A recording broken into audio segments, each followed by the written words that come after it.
Hi mga Lodi Cakes! For today's video, tuturuan ko kayo kung paano gumawa ng mga personal logo or mga business logo gamit ang Canva. So una, pumunta lang kayo sa Play Store or sa App Store and then i-search nyo na lang yung Canva.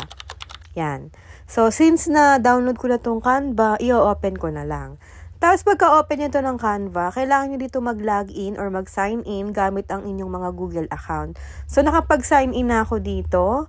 And then, nakikita nyo dito, di ba, may search templates. Ita-type nyo lang dito, pinutin nyo itong search, and then i-type nyo dito logo. And then, makikita nyo na agad yung iba't ibang klase dito ng mga templates logo. Scroll nyo lang dyan. Sobrang daming mga templates logo dyan. Pero yung may mga ganitong watermark na crown, ibig sabihin, may bayad yan.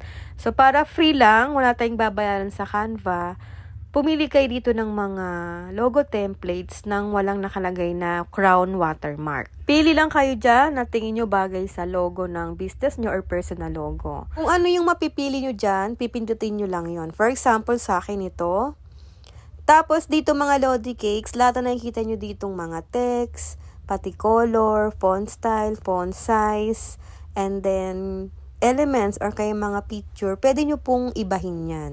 So, para ma-edit, pipindutin nyo lang yun. For example, itong text, pipindutin nyo. Pag na-highlight na, makikita nyo sa baba yung edit. So, pindutin nyo yung edit. Saka nyo ilagay dyan yung business name nyo.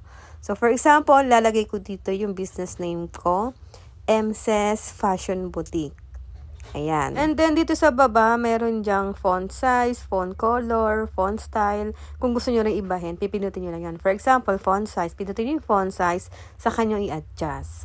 Tapos, if ever naman na gusto nyong ibahin yung text, gusto nyo pong padiretso, ayaw nyo ng pa-curve, pipindutin nyo tong effects sa baba. Tapos, dito sa effects, pindutin nyo tong shape. Tapos, dito sa shape, piliin nyo lang yung none. Yan, para maging diretso siya. Pero sa akin, curve na lang kasi pabilog po yung logo eh. Mas maganda dito pa-curve. So, pag na-curve na, okay na yan. And then, adjust din natin. Medyo lalakihan ko lang yung font size. Yan. Tapos, pwede natin yung i-position ng ganyan. Pwede rin ibahin yung font color. Pindutin lang natin yung text. And then, dito sa baba, may color dito. Pindutin nyo. And then, dito, mamili na kayo ng kulay na gusto nyo. Yan. Pwedeng palitan yan. So, try ko tong black color. And then, next, itong cake and dessert. Edit ko din. Pindutin lang ulit natin. And then, edit sa baba.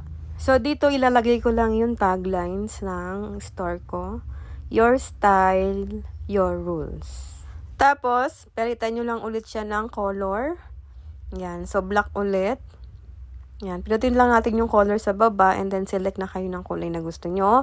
And then, pwede nyo rin pong liitan yan. Doon na kayo sa font size pupunta.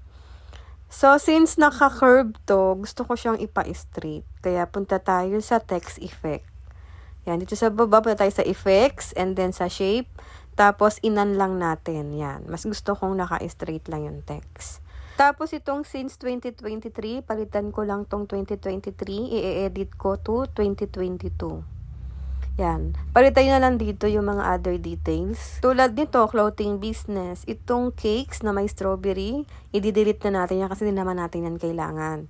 So, pindutin lang natin yan and then makikita natin yung delete sa taas. May delete icon. Pipindutin nyo para ma-delete. And then ito ring mga strawberry na to. Pindutin nyo lang and then delete. Yan. Tapos, dito sa baba, pipindutin nyo yung elements. And then dito sa elements, mga Lodi Cakes, dito kayo magse-search ng mga graphics or mga design dyan sa inyong logo. For example, clothing business yung nyo, ginagawa nyong logo. Mag-search kayo ng mga elements na pwede nyo pong ma-i-add sa paggagawa nyo ng logo. For example, clothing hanger na pwede nyo pong idagdag sa logo ninyo. Yan, mamili kayo dyan. So, wag na lang kayong pumili ng mga merong watermark na crown kasi may bayad yun. So, pili lang kayo dyan ng mga walang crown watermark. So, for example naman, gusto mo yung mannequin. Search mo sa elements, fashion mannequin.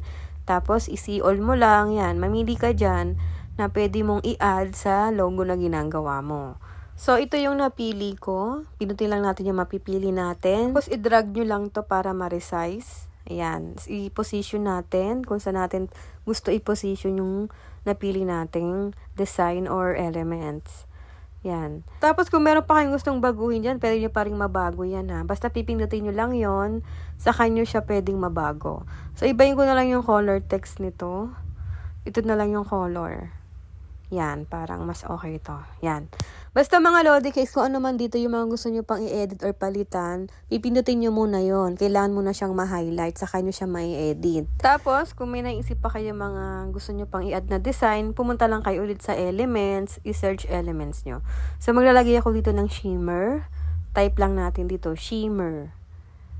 Yan, tas lalabas na yon. So, ito yung shimmer na i-add ko. Itong 3D na shimmer. Pindutin lang natin, saka natin i-drag para ma-resize or maliitan. Yan. Liitan pa natin. I-drag lang natin tong bilog. Tapos, ipo-position lang natin to. Pindutin nyo to para madali nyo siyang magalaw-galaw. Yan. Ipo-position ko lang siya dito. Tapos, kailangan ko pa ulit ng isa pang ganyan. Pwede natin yan i-duplicate. Pindutin lang natin yan. Tapos, makikita nyo tong icon na to. Ibig sabihin, duplicate yan. So, pag na-duplicate na, magiging dalawa na yung shimmer na yan. So, naging dalawa na siya. Pindutin lang natin. And then, ito, ilalagay ko naman dito sa kabila. Ayan. Miski itong bilog ha, mga Lodi guys, pwede nyo na ibahin yung kulay niyan. Pindutin nyo lang yan, tapos dito sa baba may color. Mamili kayo ng gusto nyo ipalit dyan. Yan o, naiba-iba yan. So, yun na lang yung kulay na pipiliin ko, yun sa dati. Yan, okay na ako dyan sa kulay na yan. Tapos pag okay ka na sa ginagawa mong logo para ma-save, meron itong save icon sa taas, itong arrow na to, pipindutin mo yan. And then wait mo lang. So, masisave na yan, automatic masisave na yan sa gallery nyo or sa phone nyo. Tapos mga Lodi Cakes, if ever naman na meron talaga kayong gustong-gusto ditong logo pero meron siyang crown watermark, pwede naman kayo mag-subscribe dito sa Canva kasi magagamit nyo rin to para maging business nyo, di ba? Kung merong mga nagpapagawa ng mga logo, pwede nyo silang gawa. Sobrang dali lang, di ba? Tinuro ko naman kung paano. Magagamit nyo sa personal nyo or sa business logo nyo. Kailangan nyo lang mag-subscribe para makagamit kayo dito ng mga pro features. Kasi ang gaganda talaga ng mga pro features sa Canva eh.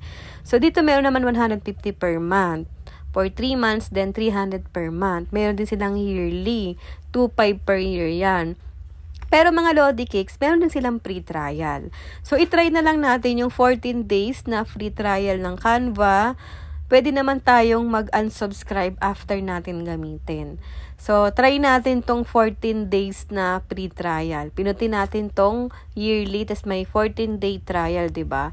Pinutin natin tong start, trial, and subscribe. So, mamaya ituturo ko sa inyo kung paano mag-unsubscribe.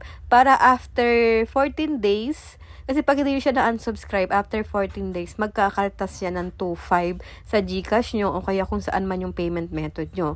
Kaya mahalaga kapag nag-a-avail tayo ng mga free trial, after natin mag-subscribe ng free trial, i-unsubscribe natin siya agad para wala tayong babayaran. Huwag kayong matakot kasi wala namang ikakaltas sa inyo yan. Kung GCash po kayo, kahit walang laman yung GCash ninyo, makaka-avail kayo ng free trial. So, kung may laman naman yung GCash ninyo, tapos mag-a-avail kayo ng free trial, hindi pa rin yan makakaltasan kasi ikakaltas yan after 14 days ng free trial natin. So, ayan, nakapag-avail na tayo ng free trial. Lahat ng mga pro features dito sa Canva, pwede na natin siyang magamit ng libre lang. Kasi meron tayong free trial. Basta tatandaan ninyo na kailangan yung mag-unsubscribe kapag nag-a-avail kayo ng free trial. Para after ng free trial, hindi po kayo makakaltasan sa GCash nyo ha. Kasi baka magtaka kayo dyan na kinaltasan kayo ng ganito ganyan ha. So, ayan, okay na tayo dyan.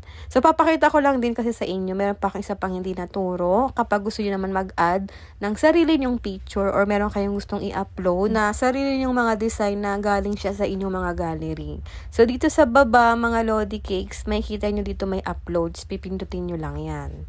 Pagka pinit mo ng uploads, upload files ka naman, and then device. Tapos, photo library. And then, dito, mag-select ka na dyan ng picture mo or kung ano yung gusto mong ilagay pa dyan sa logo mo. For example, picture. Ito yon nandito na. And then, i-BG remover mo. So, ibig sabihin yan, background remove yan. So, naka-pro pictures yan. Pero since na nakapag-avail tayo ng free trial, pwede natin siyang magamit. Yan. Tapos, i-resize na natin. O, ayan. Meron ng picture dyan sa logo mo. Tapos, mga Lodi Cakes, pwede mo rin niyang i-position. For example, itong picture mo, gusto mo nandun siya sa likod ng text. Pipindutin mo lang tong position sa baba. Tapos, backward.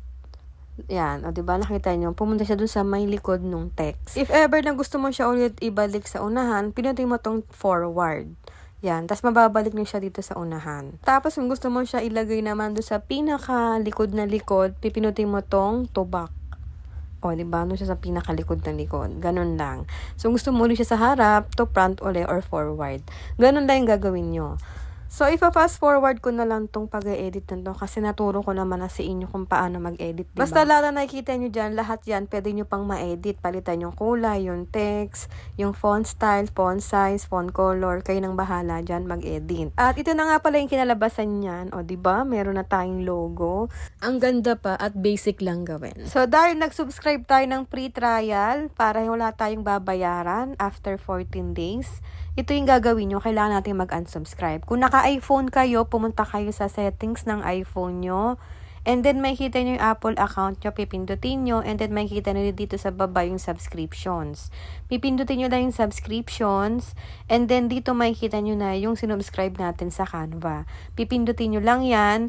And then, i-cancel nyo yung free trial. Huwag kayo mag-alala kasi after natin i-cancel yung free trial sa Canva, magagamit pa rin natin yung mga pro features. So, 14 days natin yan, mapapakinabangan. Kaya, okay lang kahit i-cancel nyo yung subscription nyo. Mahalaga lang cancel para wala tayong babayaran after 14 days. Nakagamit pa tayo ng free trial. O, diba? Mindset ba? Mindset. Charis. Pero kung naka-Android ka naman, ganito naman mag-cancel ng subscription. Pumunta ka lang sa Play Store mo. And then, dito sa Play Store, pinutin mo tong profile account mo. And then, makikita mo na dito sa baba itong payments and subscriptions. And then, pinutin mo tong subscriptions. Ay, hindi. Back. Itong subscriptions. So, wala lang ako ditong maipapakita sa inyo na Canva. Kasi nga, sa iPhone ako nag-subscribe. Pero sa inyong mga naka-Android, may mababasa kayo ditong Canva, i-cancel nyo na lang po yung subscription. Para safe na wala kayong babayaran after nyong gamitin yung free trial. So, yun lang mga Lodi Cakes. Sana nagustuhan nyo itong tutorial ko. At kung nagustuhan nyo, please pa-like, pa-share. At pa-follow po sa FB page ko sa mga hindi pa naka-follow dyan. At pa-subscribe na rin sa YouTube channel ko, Marcoses TV. Thank you for watching!